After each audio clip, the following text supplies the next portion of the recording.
నమస్కారం. ఈరోజు మనం చాలా ఆసక్తికరమైన, కాస్త అసాధారణమైన విషయం గురించి మాట్లాడుకుందాం. నమస్కారం. అదేంటంటే, గౌతమ బుద్ధుడు తన గురించి తాను ఇచ్చుకున్న ఒక రకమైన పరిచయం. దీన్ని ఒక దైవిక రెజ్యూమే అనొచ్చేమో. దైవిక రెజ్యూమే బాగుందా పదం. మనకీ విషయం ఎక్కడ్నుంచి తెలిసిందంటే, దీఘ నికాయ అనే ఒక గ్రంథముంది.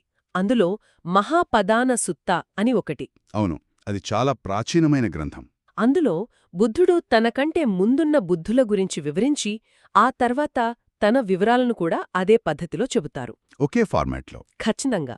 అయితే ఈ చర్చలో మన లక్ష్యం ఏమిటంటే, ఈ వివరాల ద్వారా బుద్ధుడి గుర్తింపు, ఆయన జీవించిన కాలం నాటి సామాజిక పరిస్థితులు, అన్నింటికంటే ముఖ్యంగా ఆయన దీని ద్వారా ఏమి చెప్పాలనుకుంటున్నారో అర్థం చేసుకోవడం. సరే, అయితే మొదలు పెడదాం. బుద్ధుడు తన రెజ్యూమేలో చెప్పిన మొదటి కొన్ని విషయాలు చూస్తే ఆయన ఇలా అన్నారు: నేను క్షత్రియ వర్గానికి చెందినవాణ్ణి, నాది గౌతమ వంశం, నేను జీవిస్తున్న ఈ కాలంలో మానవ ఆయుర్దాయం తక్కువ, సుమారు 100 సంవత్సరాలు మాత్రమే. అవును. నాకెప్పుడూ ఒక సందేహం ఉండేది. జ్ఞానోదయం పొందిన వ్యక్తికి ఈ కులం, గోత్రం లాంటి ప్రాపంచిక విషయాలు పట్టవని అనుకుంటాం కదా. సహజంగా వచ్చే సందేహమే. కాని బుద్ధుడు తన పరిచయంలో మొదట చెప్పిండే ఇది చాలా విచిత్రంగా అనిపించదు? ఇది నిజంగా చాలా ముఖ్యమైన ప్రశ్న. మొదటి చూపులో ఇది వింతగా, ఆయన చెప్పిన బోధనలకే కొంచెం విరుద్ధంగా అనిపించవచ్చు. కాని దీని వెనుక ఒక బలమైన కారణముంది. అదేమిటి? దీని ద్వారా ఆయన తనను తాను ఒక చారిత్రక వ్యక్తిగా స్థిరపరుచుకుంటున్నారు. ఆయన ఏదో ఆకాశం నుండి ఊడిపడిన దైవిక శక్తి కాదు, కల్పిత వ్యక్తి అంతకన్నా కాదు. ఓ, అంటే నేను కూడా మీలాగే ఈ సమాజంలో, ఈ భూమి మీద పుట్టినవాడినే అని చెప్పడానికా? ఖచ్చితంగా. నేనొక నిర్దిష్ట కాలానికి, ఒక నిర్దిష్ట ప్రదేశానికి, ఒక నిర్దిష్ట సమాజానికి చెందినవాడిని అని ఆయన స్పష్టం చేస్తున్నారు. మనలాగే ఒక తల్లికి పుట్టి, ఒక తండ్రికి కొడుకుగా, ఒక సమాజంలో పెరిగిన వ్యక్తి అని. అవును, అదే. జ్ఞానోదయం అనేది ఒక సాధారణ మానవ ప్రస్థాన యొక్క పరాకాష్ఠ అని చెప్పడానికి ఇది పునాది వేస్తుంది. మార్గం ఎక్కడ మొదలైందో చెప్పకుండా గమ్యం గురించి చెప్పలేం కదా. నిజమే. అది ఒక రకంగా అర్థం చేసుకోగలిగినా, కుల వ్యవస్థను అంతగా విమర్శించిన వ్యక్తి తన పరిచయంలో దానికే ప్రాధాన్యత ఇవ్వడం ఇప్పటికీ కొందరికి వింతగా అనిపించవచ్చు. ఇది చాలా మంచి పాయింట్. అయితే ఆయన దాన్ని గొప్పగా చెప్పుకోవడానికి ప్రస్తావించలేదు. కేవలం ఒక వాస్తవాన్ని చెప్పడానికే. ఆనాటి సామాజిక వాస్తవాన్ని. అవును. ఆ కాలంలో ఒక వ్యక్తి గుర్తింపుకు కులం, గోత్రం చాలా ముఖ్యం. ఆ సామాజిక వాస్తవికతను అంగీకరించి అక్కడ్నుంచే తన ప్రయాణాన్ని మొదలుపెట్టారు. ఇక తక్కువ ఆయుర్దాయం అనే ప్రస్తావన కూడా చాలా ఆసక్తికరమైనది. అవును, దాని గురించి కూడా చెప్పండి. ఆ కాలంలో 100 ఏళ్లు బ్రతకడం అంటే చాలా ఎక్కువ కదా. మరి ఆయన దాని తక్కువ అని ఎందుకన్నారు? దానికి కారణం అదే సుత్తంలో ఆయన తనకంటే ముందు వచ్చిన బుద్ధుల గురించి చెబుతారు. ఓ. వారిలో విపసి బుద్ధుడు 80,000 సంవత్సరాలు జీవించారని, సిఖీ బుద్ధుడు 70,000 సంవత్సరాలు జీవించారని ఉంటుంది. 80,000 సంవత్సరాలా? అవును. వారితో పోలిస్తే తన కాలం నాటి ఆయుష్షు చాలా తక్కువని చెప్పడం ద్వారా ఆయన తన యుగానికి ఉన్న పరిమితులను, వాస్తవికతను అంగీకరిస్తున్నారు. అంటే ప్రతి బుద్ధుడు తన కాలానికి అనుగుణంగా ధర్మాన్ని బోధిస్తాడని చెప్పడానికా? సరిగ్గా అదే. సరే, తనను తాను ఒక చారిత్రక వ్యక్తిగా నిలబెట్టుకున్నారు. మరి ఆ తర్వాత ఆయన ప్రస్తావించిన విషయాలు చూస్తే, ఒక చెట్టు, 3 వ్యక్తులు, ఇది రెజ్యూమేలా కాకుండా తన జీవితంలో ముఖ్యమైన క్రెడిట్స్ ఇచ్చినట్టు అనిపిస్తోంది. అవును, ఒక రకంగా అదే. ఈ ఎంపిక వెనుక ఏదైనా నిర్దిష్ట కారణం ఉందా? అశ్వత్థ వృక్షం, సారిపుత్త, మొగ్గళ్ళాన, ఆనంద, ఈ నలుగురినే ఎందుకెంచుకున్నారు? ఇది కేవలం ఆయనకు ఇష్టమైన వ్యక్తులు లేదా ప్రదేశాల జాబితా కాదు.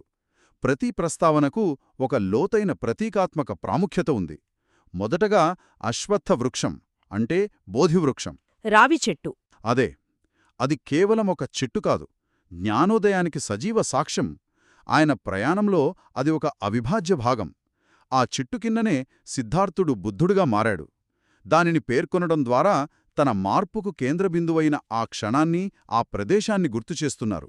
ఇక శిష్యుల విషయానికొస్తే, సారిపుత్త, మొగ్గల్లాన, వీరిద్దర్నీ ఎందుకు ఎంచుకున్నారు? ఆయనకు వేలమంది శిష్యులున్నారు కదా. వీరిద్దరూ బుద్ధుని బోధన అనే భవనానికి 2 ప్రధాన స్తంభాల వంటివారు. సారిపుత్త ప్రజ్ఞకు, అంటే వివేకానికి, విశ్లేషణాత్మక జ్ఞానానికి ప్రసిద్ధి. ఆయన్ను ధమ్మసేనాపతి అంటారు కదా. అవును, ధర్మానికి సైన్యాధిపతి అని. ఆయన బోధనలలోని సూక్ష్మమైన విషయాలను కూడా తేలికగా వివరించగలరు. అంటే ఒక రకంగా ఆయన చీఫ్ అకడమిక్ ఆఫీసర్ లాంటివారా? అసాధారణ సామర్థ్యాలకు ప్రతీక. సాధన యొక్క ఫలానికి ప్రతీక. సరిగ్గా చెప్పారు. ఆ మార్గంలో నడిస్తే ఎంతటి శక్తిని పొందవచ్చో ఆయన చూపిస్తారు. అంటే ఒకవైపు లోతైన జ్ఞానం, మరోవైపు సాధన యొక్క ఫలాలు రెండూ సిద్ధిస్తాయని చెప్పడానికి వారిద్దరినీ ప్రస్తావించారు. సరే, సారిపుత్త ప్రజ్ఞకు, మొగ్గల్లానా శక్తికి ప్రతీకలు. వీరిద్దరూ ఉన్నత ఆధ్యాత్మిక స్థితులకు చెందినవారు. మరి ఆనంద? చెప్పండి. ఆయనకు అలాంటి ప్రత్యేక అతీంద్రియ శక్తులున్నట్టు ఎక్కడ పెద్దగా ప్రస్తావన ఉండదు కదా. అయినా బుద్ధుడు ఆయనని ఈ ఇద్దరితో సమానంగా ఎందుకు పేర్కొన్నారు? చాలా మంచి పరిశీలన. ఇక్కడే మనం ధర్మంలోనే ఒక ముఖ్యమైన సూత్రాన్ని గమనించాలి. ఏమిటది? జ్ఞానాన్ని సంపాదించడం, శక్తులను సాధించడం ఎంత ముఖ్యమో దాన్ని నిస్వార్థంగా, ఖచ్చితంగా భద్రపరచడం కూడా అంతే ముఖ్యం. ఆనంద ఆ పాత్రను పోషించారు. భద్రపరచడమా? అవును. ఆయనను ధమ్మ భాండాగారికుడు అంటారు. ధమ్మ భాండాగారికుడు అంటే ట్రెజరర్ ఆఫ్ ద ధమ్మ. అవును, అంటే ధర్మాన్ని నిల్వ ఉంచిన కోశాధికారి అని అర్థం. బుద్ధుడు తన 45 బోధనాకాలంలో చెప్పిన ప్రతి మాటను ఆయన కంఠస్థం చేసి ఎలాంటి మార్పులు లేకుండా గుర్తుంచుకున్నారు. 45 బోధనలా? అద్భుతం. అందుకే బుద్ధుని మహాపరినిర్వాణం తరువాత జరిగిన మొదటి బౌద్ధ సంగీతులో సుత్తాలన్నీ ఆనంద చెప్పినవే. ఆయన అపారమైన జ్ఞాపకశక్తి వల్లే ఈరోజు మనకు ఈ బోధనలు అందుబాటులో ఉన్నాయి. ఓ అలాగా. కాబట్టి ఆయన పేరును ప్రస్తావించడం ద్వారా జ్ఞానాన్ని జాగ్రత్తగా భద్రపరచడం, దానిని ఖచ్చితంగా తర్వాతి తరాలకు ప్రసారం చేయడం ఎంత ముఖ్యమో చెప్పినట్లవుతుంది. అంటే జ్ఞానానికి, సాధనకు మరియు దాని సంరక్షణకు ఇలా ముగ్గురు మూలస్తంభాల్లాంటి వాళ్లను బుద్ధుడు తన టీంగా పరిచయం చేసుకున్నారు. అవును, ఒక పటిష్టమైన బృందం. ఇంత పటిష్టమైన పునాది ఉంటే దాని ప్రభావం కూడా అంతే బలంగా ఉండాలి కదా. బహుశా అదే మనల్ని తర్వాతి పాయింట్కు తీసుకెళ్తుందేమో. ఆయన తన ముఖ్య శిష్యుల గురించి చెప్పాక, నాకు 1250 మంది భిక్షువులతో ఒకే ఒక సమావేశం జరిగింది, వారందరూ అర్హంతులు అనన్నారు. అవును, ఇది వింటుంటే ఏదో కంపెనీ సీఈఓ తన కోర్ టీంను పరిచయం చేసి ఆ తర్వాత తమ అతిపెద్ద విజయాన్ని ప్రకటించినట్లుంది. మీ పోలిక చాలా బాగుంది. ఇది నిజంగానే ఒక అద్భుతమైన విజయం లాంటి సంఘటన. ఈ ప్రస్తావన మాఘపూజ అనే ఒక ప్రత్యేకమైన రోజుకు సంబంధించినది. మాఘపూజ? థాయిలాండ్, కంబోడియా వంటి దేశాల్లో ఈ రోజును చాలా ఘనంగా జరుపుకుంటారు.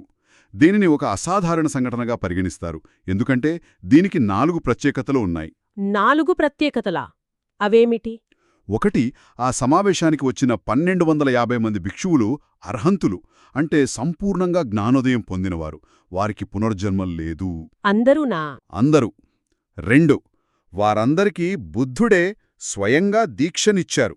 వారిని ఏహి భిక్షు అని పిలవడం ద్వారా సంఘంలోకి ఆహ్వానించారు. సరే. 3. ఇది అన్నింటికంటే ఆశ్చర్యకరమైనది. ఏమిటది? వారందరూ ఎలాంటి ముందస్తు సమాచారం లేకుండా, ఒకరికొకరు చెప్పుకోకుండా, పిలుపు లేకుండా ఒకేసారి ఒకే రోజు బుద్ధుని దర్శనానికి స్వయంగా వచ్చారు. ఒక్క నిమిషం. పిలుపు లేకుండా, ముందస్తు సమాచారం లేకుండా 1250 మంది ఒకే చోటికి చేరడమా? ఇది మానవంగా సాధ్యమయ్యే పనిలా లేదు. ఖచ్చితంగా. అందుకే దీనిని ఒక అద్భుత సమావేశం అంటారు. ఇక 4. ఆ రోజు మాఘమాస పౌర్ణమి. చంద్రుడు ప్రకాశవంతంగా ఉన్నాడు. ఓ! ఇది బుద్ధుని బోధన యొక్క ప్రభావాన్ని, దాని ఆకర్షణ శక్తిని చూపిస్తుంది. ఒక గురువు యొక్క బోధన ఎంత శక్తివంతమైనదో అది అనుసరించేవారిని ఎంత ఉన్నత స్థితికి తీసుకెళ్లగలదో చెప్పడానికి ఇది ఒక గొప్ప నిదర్శనం. అంటే ఆ మార్గంలో నడిస్తే ఒక్కరో ఇద్దరో కాదు, వేల మంది ఉన్నత స్థితిని చేరగలరని నిరూపిస్తుంది. అవును, ఇది సంఘం యొక్క బలాన్ని కూడా సూచిస్తుంది. సరే, మనం ఆయన ప్రాపంచిక గుర్తింపు, ఆయన ఆధ్యాత్మిక బృందం, వారి బోధనల ఫలితంగా జరిగిన ఒక అద్భుత సమావేశం గురించి మాట్లాడుకున్నాం. వీటన్నిటినీ కలిపి చూస్తే ఈ రెజ్యూమే వెనక ఉన్న అసలు ఉద్దేశం ఏమిటి? మంచి ప్రశ్న. కేవలం తన గొప్పతనాన్ని చెప్పడానికేనా, లేక దీని వెనక ఇంకా లోతైన అర్థముందా? ఇది అహంకారంతోనో గొప్పలు చెప్పుకోవడానికో చెప్పిన విషయం కాదని మనకు స్పష్టంగా అర్థమవుతుంది. దీనికి 2 ప్రధాన ఉద్దేశాలు కనిపిస్తాయి. మొదటిది ఆయన తన మానవ వాస్తవికతను, అంటే కులం, కుటుంబం వంటివి. మరియు ఆధ్యాత్మిక విజయాన్ని. అవును, జ్ఞానోదయం, శిష్యులు ఈ రెండింటినీ ఒకే చోట స్థాపిస్తున్నారు.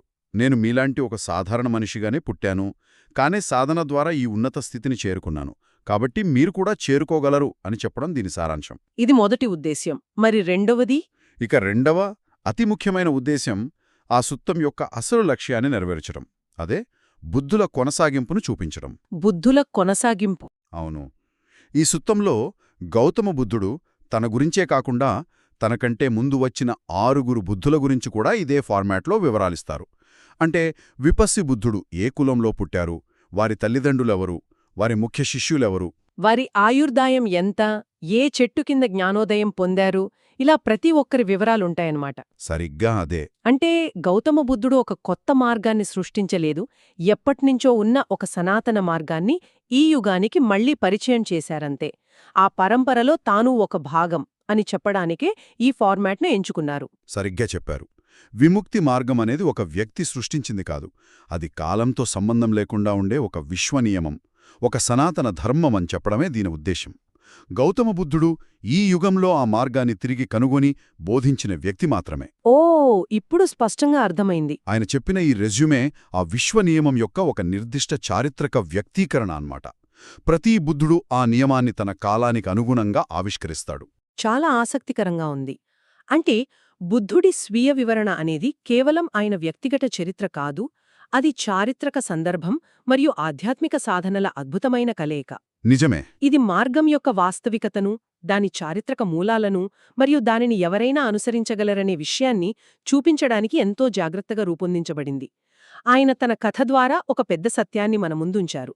అవును. చివరగా శ్రోతలకు ఒక ఆలోచనను మిగిల్చి వెళ్తాను. తప్పకుండా. ఈ గ్రంథం గౌతమ బుద్ధుడికి మరియు అంతకు ముందున్న బుద్ధులకు కూడా ఇలాంటి నిర్మాణాత్మక రెజ్యూమేను అందిస్తుంది. ఇది ఒక పునరావృత్త నమూనాను, ఒక ప్యాటర్న్ను సూచిస్తుంది. ఇది మనల్ని ఒక ప్రశ్నడిగేలా చేస్తుంది. ఏమిటది? మానవ చరిత్రలో ప్రాథమిక సత్యాలు లేదా జ్ఞానమార్గాలు మళ్లీ మళ్లీ ఎలా ఆవిర్భవిస్తాయి?